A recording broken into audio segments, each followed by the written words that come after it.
Welcome to Safe and Sound, sponsored by White Mountain Fire and Life Safety. I'm your host, Kirk Webb, and today on the show we have some very special guests. We have Little Mrs. Dousefire and Fireman Rick. Welcome to the show. Well, thank you. It's so nice to be here and to be able to talk to you. And I'm glad you're here with us, Little Mrs. Dousefire, because we also have Mrs. Dousefire, your mentor.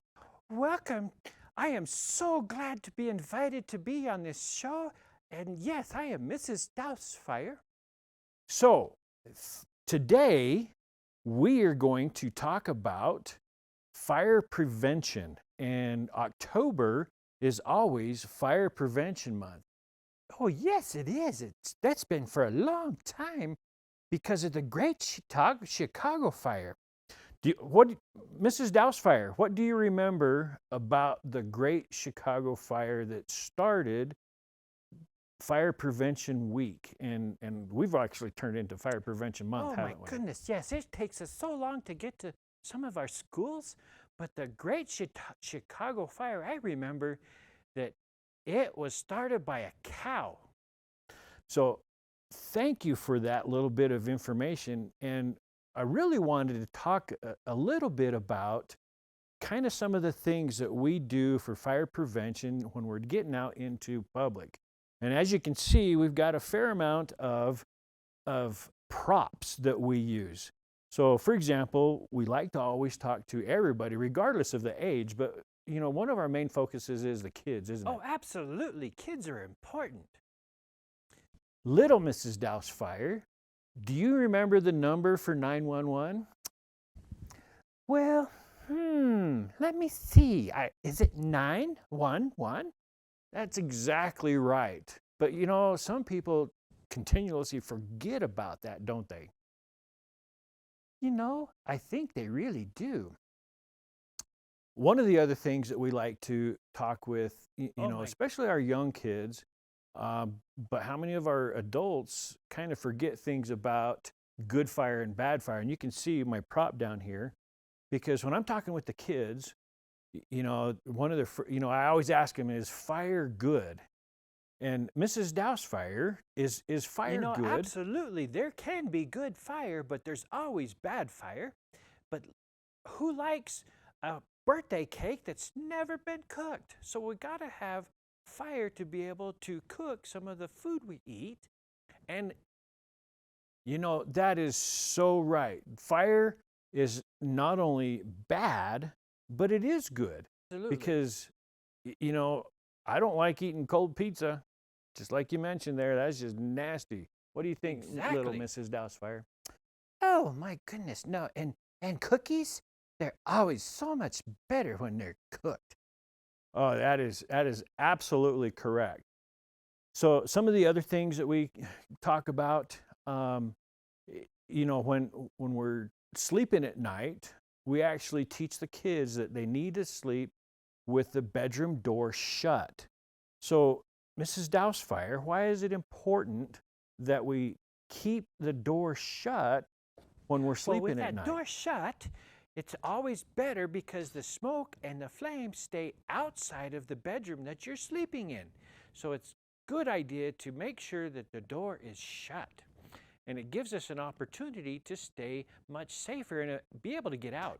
Absolutely. When those alarms go off, and that's what keeps that smoke from going into other parts of the room, especially into the rooms where we're sleeping. Because, I think a lot of people don't really know that when we sleep, our nose kind of shuts off. And that's why we need working smoke alarms. They're not older than 10 years old, because we want to make sure to be alerted in the event that there's a fire in our house. Keeping the door shut keeps that smoke and flames from getting in there. It gives us an area of protection. And I like what you showed us about the door, being able to feel the back of that, and always feel with the back of your hand, because you don't want to burn the front. Absolutely. Always check with the back. Well, it has been a pleasure meeting both of you and being here and talking about the different kinds of things. What other kinds, besides children, Is that the only people that we go and visit? What do you think, Oh, Mrs. heavens, Doubtfire? no. There's so many more people.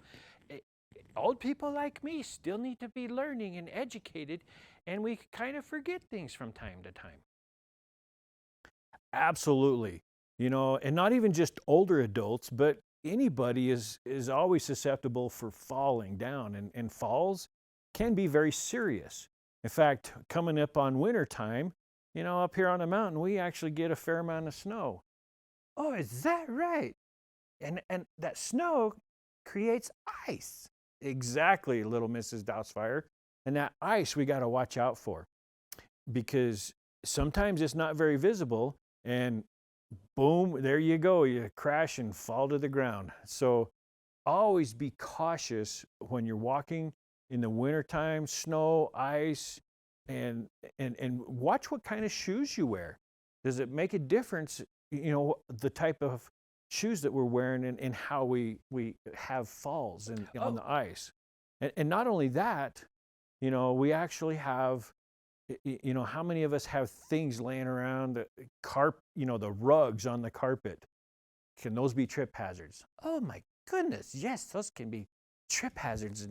And also cords, extension cords. I've seen numerous extension cords, and when you get to be my age, if you're on oxygen, you got to make sure that cord, the hose for the oxygen, is put away. Oh, absolutely, Little Mrs. Dousefire. It is so important to make sure that things on the floor, and pets can be a huge danger to us or anybody that get in our way. And once we get to a position in life where we're having a hard time standing up, even sometimes, well, remember that pets can get in the way and cause trips and falls. And those things can cause a lot of injuries.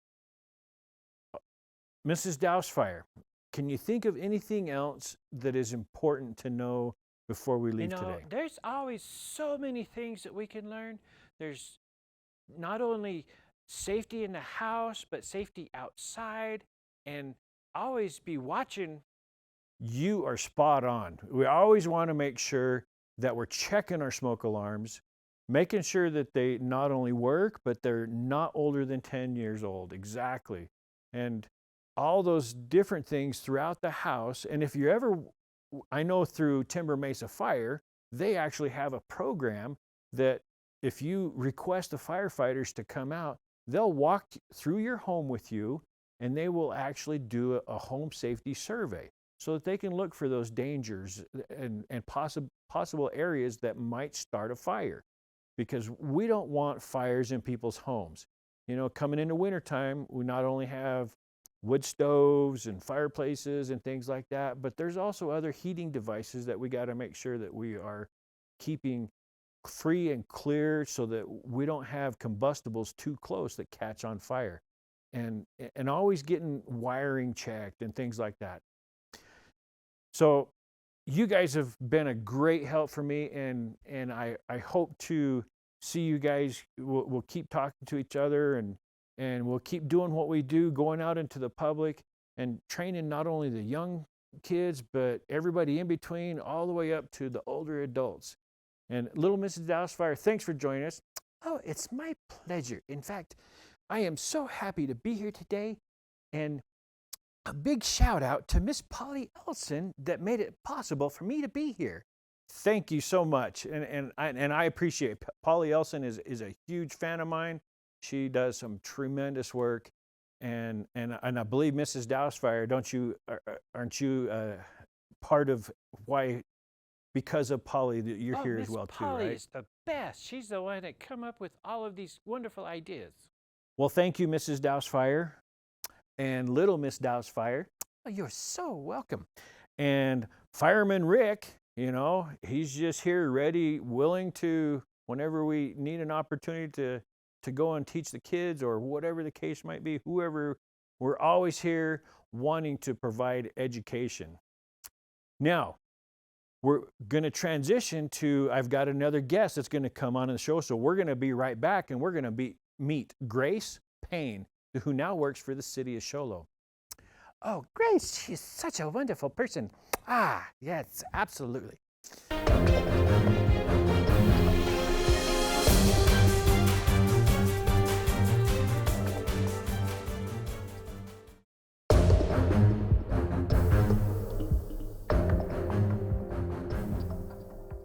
Welcome back to Safe and Sound. We still have little Mrs. Dousefire. Hello.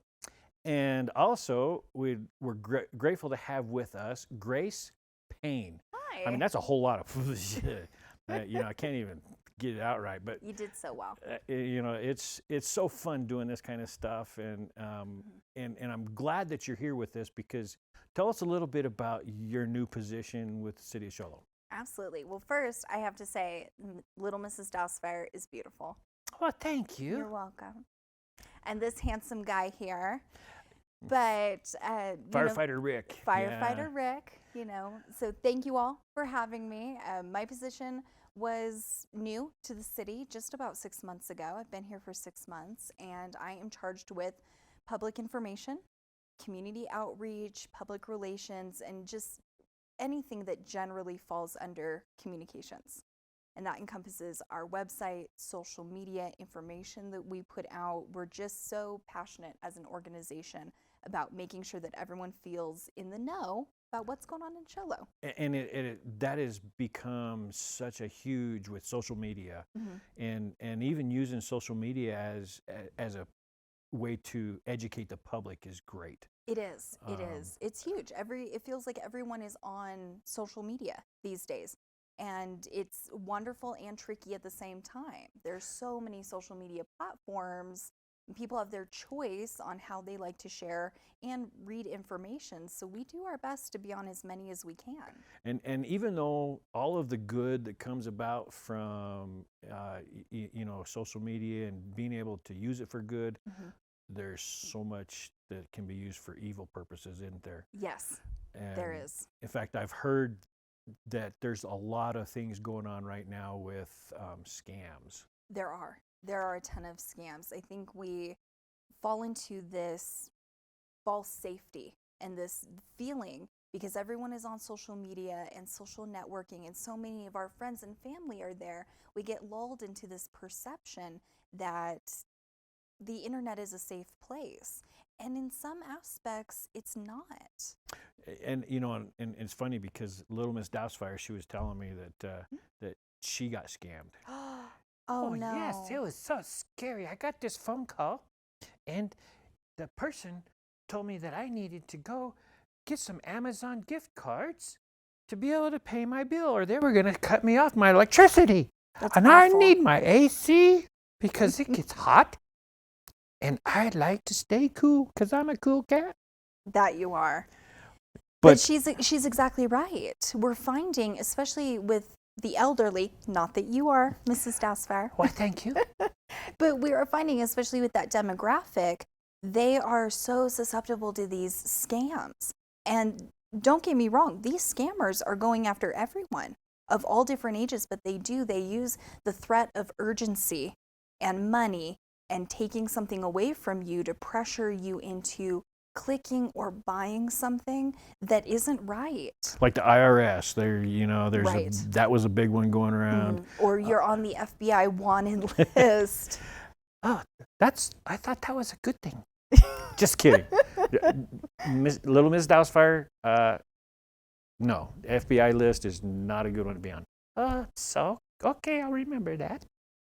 So, but and even simple things, because I know it seems like every year, especially around Christmas time, they use the fire department as a way to be able to try to scam people. And Yes. And not only fire department, the police departments. Local veterans organizations, boys and girls clubs, anywhere where people feel the goodness in their hearts to donate. You're right. They pretend to be those great agencies and they scam people out of money and their time. It's just awful. Right. And so hopefully people are doing a little bit of research. I know when people actually do call us up and say, hey, is this really you guys? And we encourage people, if they get those calls or those letters and things like that, we don't go out and randomly solicit for donations. Right. That's just not how we work. And now, granted, if people want to donate, and especially public education programs, Yes. and that's the whole reason why, myself and a few others, we got together and created White Mountain Fire and Life Safety, is so that people, it's a nonprofit corporation, and so people can, that's a legitimate, so look for those legitimate places where you can donate. Right. And because, we all work on limited budgets. I mean, you've got I'm sure you got what, $20 million budget that you get access to? I wish. Wouldn't that be nice? It would. It would. Yeah, so especially our outreach programs are really limited in what we can do. But we're not going to go out there and ask people and call them up on the phone and pressure them, especially. Right. And you touched on it. That's an excellent key indicator that something is wrong, is getting pressured. And we encourage people, especially, being a government agency, the city, we work really hard in our communications that the folks out there know the information we put out is trustworthy, it's reliable, and it's timely. And we encourage folks, exactly like you said, if you think for 1 second that it's untruthful or illegitimate, you get a phone call that just doesn't make you feel right in your stomach, call. Yeah, that's what we're here for. That's what we get paid to do, to make sure that we're getting right information out. And I know when we have, we worked together recently on some tragedies, and there's how much horrible things were getting put out there on the internet, and so much of it maybe not even true. Exactly. And that happens all the time. And it's not here just in small town Sholo, Arizona. No. It's all across the nation. It is. It's just something we're seeing come alive because of the age of the internet. Yeah. Anyone can get online. I could get online today and say that I own a purple elephant. That would be cool. It would. Wait, is that like Barney? No, Barney was a dinosaur. That's right. That's right. So, just checking. That's right. It's been a while since my kids grown up a little bit. Now I'm working on the grandkids. There you go. And well, they may like a purple elephant. I think a purple elephant would be awesome. But I do too. But exactly, in the age of the internet, when anyone can get online, make an account, and put things out there, it makes the public susceptible to lies. GoFundMe accounts. Right. Venmo. I mean, now Venmo's a great way to be able to pay bills and whatever, and exchange money, and I mean, technology is just crazy. Oh. And some of it is wonderful. Right. But here again, when we're dealing with social media, all these different platforms, now our kids, oh my gosh, because kids, now granted, my kids, we didn't ever give them a phone till they're like teenagers, or and in fact, half of them didn't have cell phones ever. But nowadays, we're seeing kids with cell phones, and there's so much that bullying but the kids are being, there's human trafficking is a huge thing. It is. It's huge. And kids are so beautifully trustworthy and innocent that a lot of times they don't question things that they read on the internet. Kids they trust when they meet an adult, that they're getting good advice, and it's so difficult to then step in and almost encourage them to, take a step back and say, wait, is the person on the other end of this trustworthy? Are they someone that I know is... Right, because there's what that show, catfishing or masquerading. People, it's so easy to pretend to be somebody else. It is. Now, of course, no, I never pretend to be anybody else. That's why we love you. So, but it's, you really gotta, don't meet up with people. Right. And I know there's a lot of people that use the marketplace or whatever you want to call it to sell and buy items, and that's wonderful. But if you're going to meet people that you have no clue who they are, meet them in a public place. Absolutely. Don't give them your home address. No, daylight hours, you're exactly right, in a public place. I think the biggest thing is, especially for all ages, the best advice I could give is when it comes to money transactions, who you're talking to, if you're going to meet someone in a place, you do everything you can to verify that what's happening on the other end of that internet connection is trustworthy. Right. And the best way to be able to figure that out is to talk to the source. Right. And Right. because, with being able to hide and disguise who you are through the internet, because you can pull a random picture and, yeah, that's me. I know I've got a face for radio, right? No. But, I can easily find something. I can even take a picture of my own and Photoshop it. Right. And people that are pretending to be these young kids, so they and one of the other things, I know some of my kids play these online games, and they're playing them. They're other people from all over the world, even. Oh, my kids too. My friend is in China, and we're both on this team together.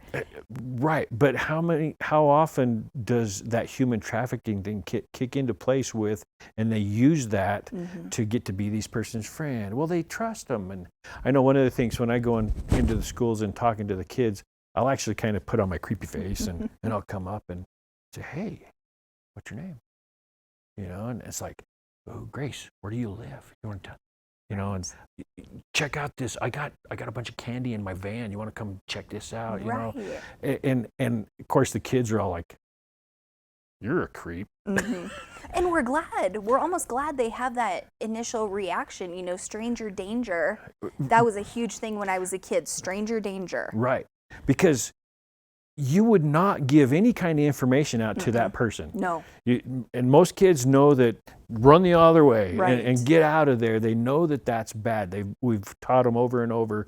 But now, how often do we see kids just automatically giving out that information? "Oh, yeah, I live over here. I go to this school." Right. Or how many people they take a picture with their phone, and that person on the other side, they can pull up that information in the background. If you don't have that stuff turned off, they know exactly when you took the picture, Right. the GPS location where you took the picture. Right. So you got to go into your photo and eliminate, turn all that stuff off in order to stay Absolutely. safe. But how do people find out about that kind of stuff? Well, hopefully, they tune into our show and are watching and know how deep in our hearts this is. And I think it goes, for kids, and as we were discussing earlier, for our elderly population as well. I can't reiterate enough. No one will ask you to pay your water bill with an Amazon gift card. Right. I have elderly grandparents, and it breaks my heart to think that, they may be susceptible to get a phone call. I know a while back there were several of, "Your grandchild is in trouble. If they need $2,500 of bail money, and we need it now." But again, and they would give those names that of Yes. their kid, and they're like freaking out, and Right. because all this stuff can be found on the the internet. And even though, yeah, a lot of this stuff is true, there's so much that people don't realize that is not true on the internet. Don't believe everything you see there. Nope. And call to those sources. Right. It doesn't take that long. Not at all. And don't cave to the pressure of time. They'll use that as well. Your power is going to be shut off today Yeah. if we don't get this gift card, or if you don't tell me your credit card information right away. It's not true. Right. Hang up the phone, close that email, and call who you think is the appropriate source to verify it. Right. Because no one is going to Right. turn your water off in the next 20 minutes. Right. Call the utility company. They'll tell you whether they're doing that or not. Absolutely. And most of the times they're going to work with you. Yeah. They're going to make sure that, because they're not maliciously out trying to shut everybody's water or power off, No. especially in the middle of a shower. That part sucks. Had that happen before. Yeah. But yeah, so what other kinds of, we just got a couple of minutes left, but because I think there's so much that can be done with your position and role, and a variety of things. So what are some of the other important aspects that you are working on? Oh, well, thank you.